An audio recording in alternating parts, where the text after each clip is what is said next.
you doing today? This is Richard at Precision Transmissions. What we got today is a 2001 Ford F350 with a 7.3 diesel.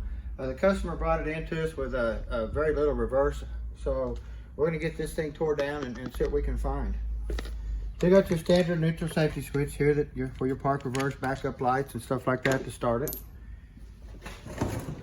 This does have being a diesel over a gas, the diesel does have a real large rear seal, and it will not come in an overhaul kit. When you have to specify to get it, because they'll ship it to you separately. So you got to be careful. You can get that from your dealer though, something like that.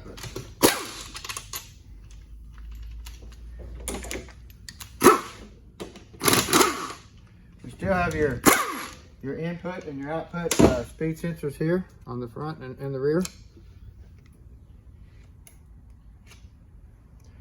No metal contaminated on the end. A lot of time metal sticks to the ends of those things.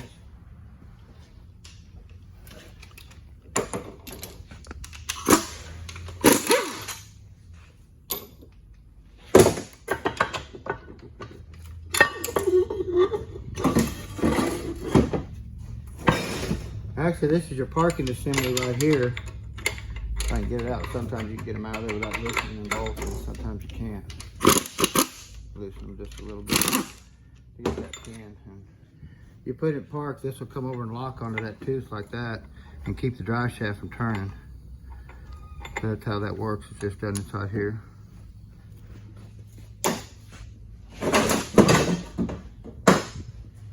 Now this does have a cooler bypass tube. A lot of people don't know what this is, but if the cooler gets any type of restriction in it up on front on the truck, it'll bypass the fluid and put it right back in the tranny. That way the tranny never will starve for oil. This is a must on a rebuild on every one you do, because this thing will bite you. If it gets trashy, if the tranny's got a lot of metal or anything, there's a spring and a check ball in here that if it hangs anyway, it can starve the tranny for oil, because when the cooler's up in the tranny or up in the front, it's really cold, it bypasses oil. Until that oil warms up going to the cooler, it will not quit bypassing. So this is a must when you rebuild these things, to replace this tube right here.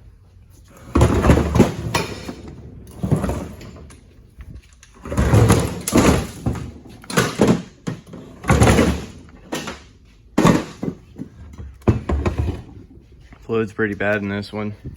Yeah, it's bad. This one did come in.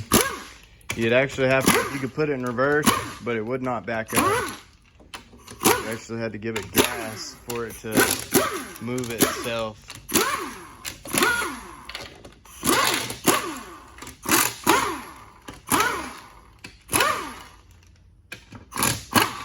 Not all these pads have a nice little drain right here. Some of them are stripped or they leak.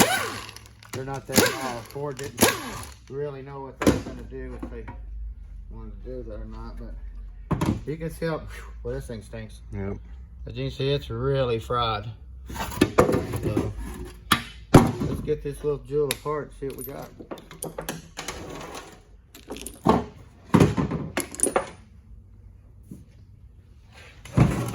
Now, this is a deep pan filter right here. How you can tell is the long, deep neck. The two-wheel drive, the neck will only be about this long right here. In a four-wheel drive, it's got a long neck on it. And some two-wheel drives come with a long neck too. You got to be careful. So just look at your pan, look at your filter.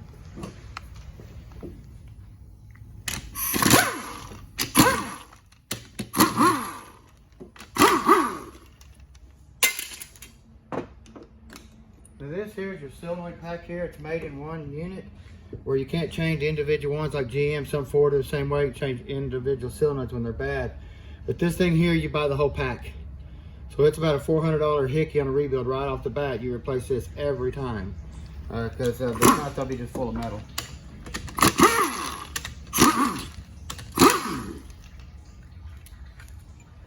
Excuse me.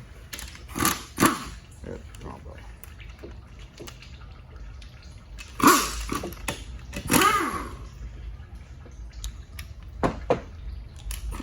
This here is the accumulator body. All the valves in this part here is what softens and controls shift feel.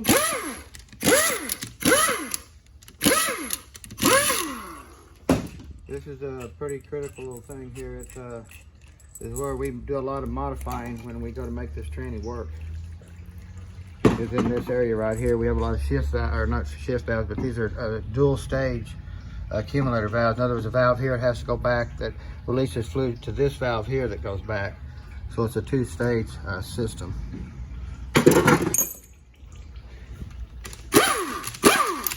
Now these trannies have a really bad problem with reversal anyway. So they're really slow when you go from drive to reverse or park to reverse. This tranny's always had that problem.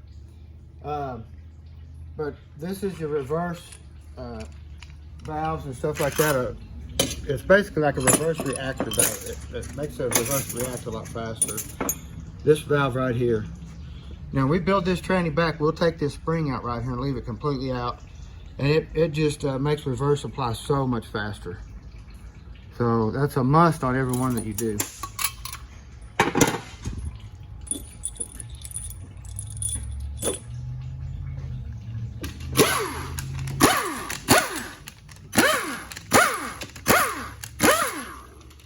Now, let me show you something here real quick.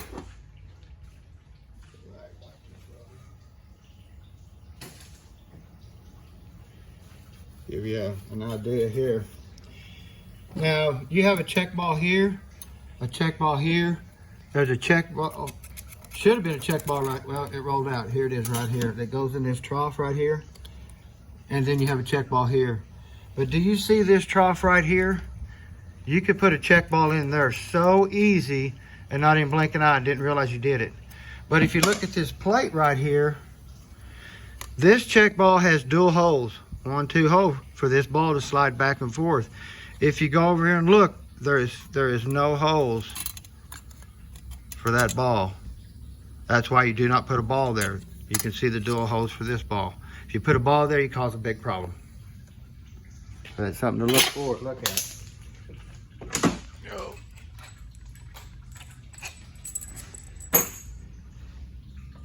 Now this basically here is your shift valves that the computer tells to move and stuff like that to shift the tranny.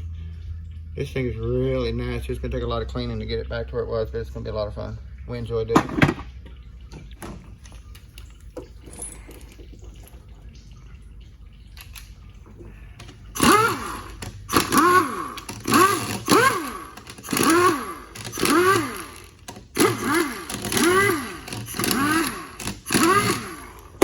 Thing we do like to do around here is to make these trannies work a lot better.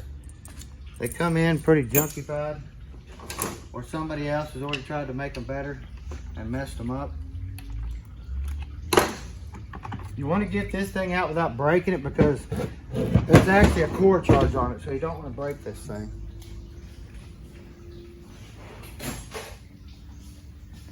And they get pretty stuck in here sometimes. So you want to be careful. If not, you'll probably pay a $100 core if you break this thing and don't ship it back. But these are individual solenoids. You see where I plug in for the computer. So it's just a $300 hickey right off the bat on a rebuild. Now you pull this off right here, this valve buddy plate. You got to watch out because there's a blow off check ball and spring right here that you can lose real easy. The ball's already fell, but the spring's in there. Ball's probably right here. There you go. Sets in there like that, so it's real easy to not even see it. So you don't want to lose that because the shift kits don't come with that spring. You can't make it, and you're gonna have to find another tranny that's got it to get it. I don't know of any other way to get it.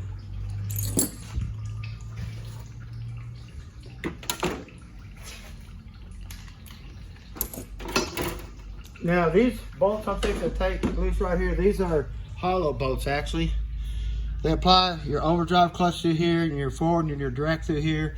And then you have your loop circuit and stuff through here too. So now if you notice here too on this one here, we have one of them check ball trough issues again. If you notice we got check ball, check ball, check ball, and a trough. Check ball, check ball, check ball, check ball, and a trough, check ball. we have a trough right here, but there's no check ball in it.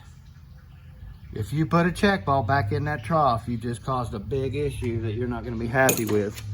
But if you come back here and look at this plate right here, there's no, see this double hole for this right here? There is no double hole right here for this trough. So this is something that'll bite you if you don't know what you're doing. There's so much stuff in these units that'll bite you. That's why it takes a lot of time to mess with these. So this tranny here also takes special tools to put it back together. So.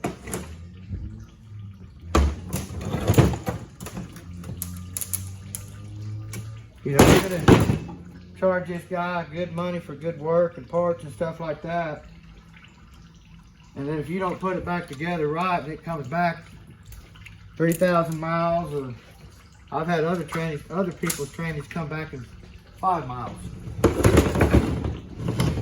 But it'll cost you in the long run twice if it has to come back.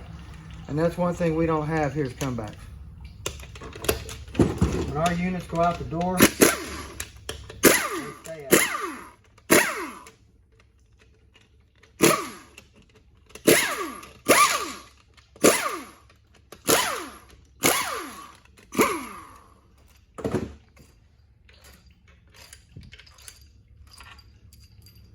This bolts do have a washer on here that seals it to the pump, but we like to also put a washer on here and put some more sealant around here to double seal it. That way we know that don't leak. Double insurance. You can just pull that out like that and just kind of rock this back and forth, and this pump will come right out. Now, if somebody that built the tranny before that didn't know how to line this pump up and beat the pump in there, then you might have a little trouble getting it out. But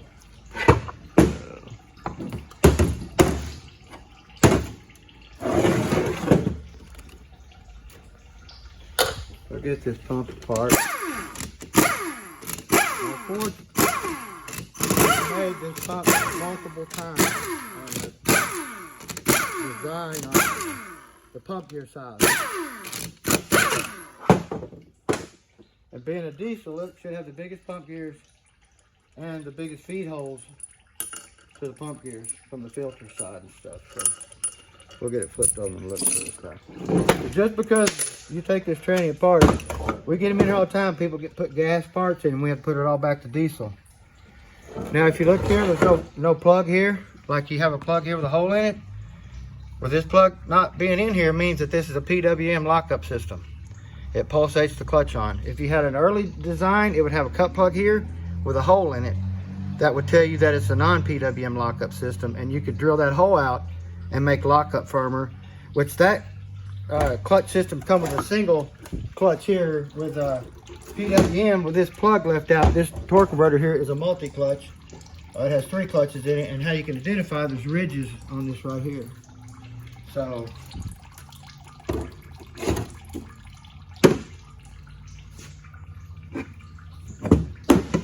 pump's looking really good. It does have the big gears in it, and it does have the big feed holes to the gear right here, to the pump. Ford made these like 4 different times in different sizes, different feed holes before they finally figured out what they needed. So, pretty critical right there. Now this is your coast clutch right here. Let me get this out of here.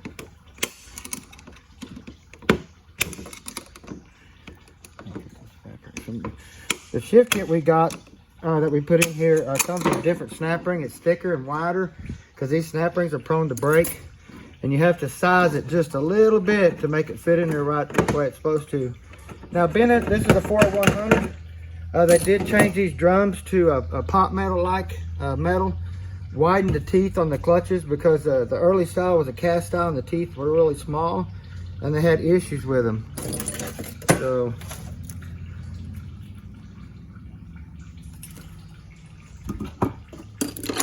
now this is a one-way bearing right here you can look at.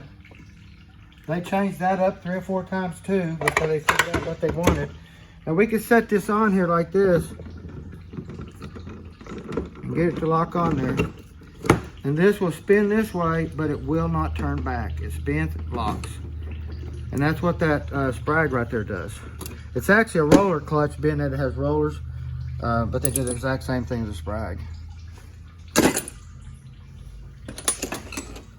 Let's get this overdrive clutch out real quick. You can see how big these teeth are too on these clutches right here. They're massive. Where the earlier design had little tiny teeth.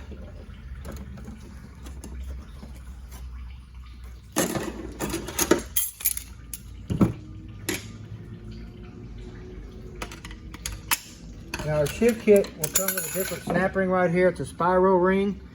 It's a 3-layer. This snap ring most of the time ain't even on here. It's usually just laying in here rolling around when we take these units apart. And that new ring will stay on there. We do have a bonded piston. The early design had an aluminum piston that you put the seals on. Well, this here's a bonded.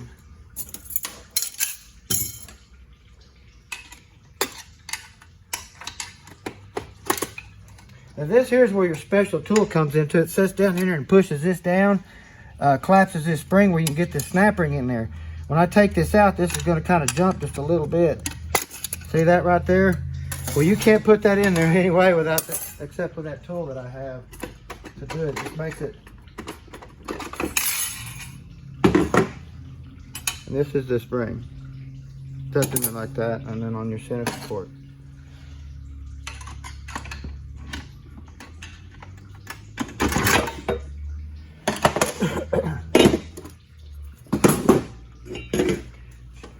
You always want to check this bearing right here for any wear through here on the support. Here, here, down through here even. You can see where it starts wearing on the case. Right here. It doesn't ever wear the case. The case is so hard, but this support will get wear. And you can see it right there. So look for that. When we go back too, when we put these all back in, we seal these holes right here. This hole right here to the case with some sealer. So that's a must too on when we rebuild them.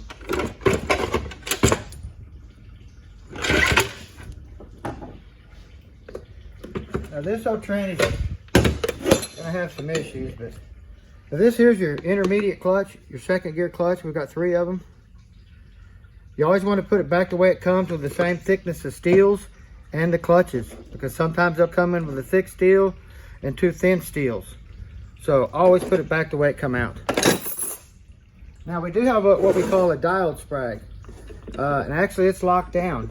This is where we run into our problem with Bart the Train Wreck. This normally would spin one way and lock the other way, and it clicks really loud. That's why it's called a dialed Sprag. But it's already locked down. It comes off here. Normally that would turn, and it's not going to turn.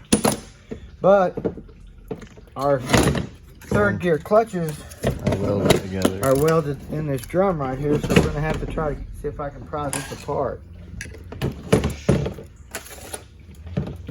Man, I wish I could.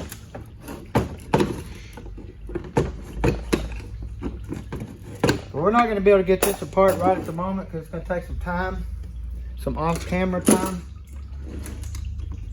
But this is the forward clutch right here that moves the vehicle forward. See the sharp teeth on it? That's normal. Ford never changes the way it is. But the clutch that's in here, the third gear clutch, and this clutch in the back of the case back here is called a low reverse clutch, comes on and backs up. So that's why we're having a problem in reverse. So you lose third gear, you lose reverse on this tranny here. Now, this clutch is probably locked up, so there's no telling. This thing was probably doing all kinds of stuff. Where that.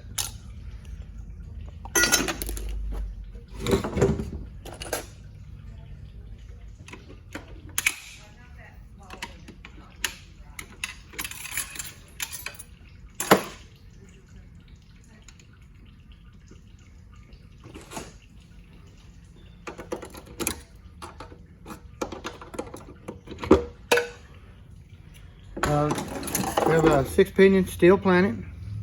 Same way here, 6 steel planet. Never put aluminum behind a diesel because it'll make sure strip it right out. Yeah, I think that's it.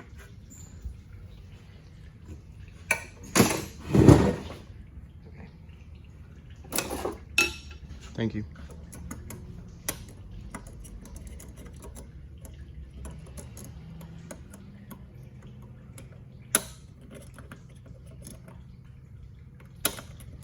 Oops, sorry. No, you're fine. Just trying to get you some light. Some strong snap rings. There we go. Yeah, they're terrible to get out. If you ever notice on these snap rings, they're kind of angled. If you put it in like that, it's hard to grab it because it's at an angle. If you put it in this way, you can grab the sharp part of it. Mm-hmm. See, so if you, there is kind of a way to put a snap ring in.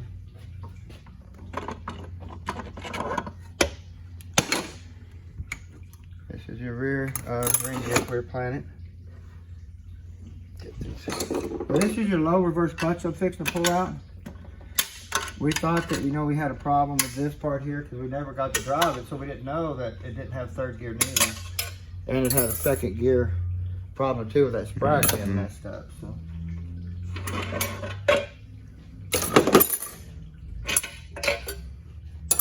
Now, look at It's all toasty. clutch off here.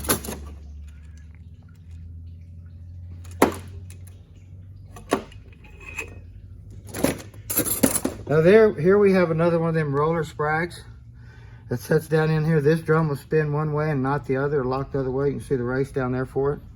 But that's the same principle down there.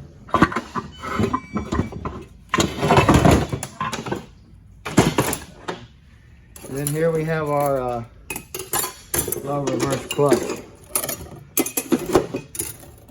So the low reverse clutch is good, so that tells us that this wasn't the issue with the reverse problem. It was the third gear clutch that's burned up in this drum that we can't get apart. So this tranny has some major problems we're going to have to address. Clean it up really good, got a lot of metal. So we'll get this customer back on the road and get it fixed up. If you need anything, give us a holler at Precision Transmissions. Have a good day.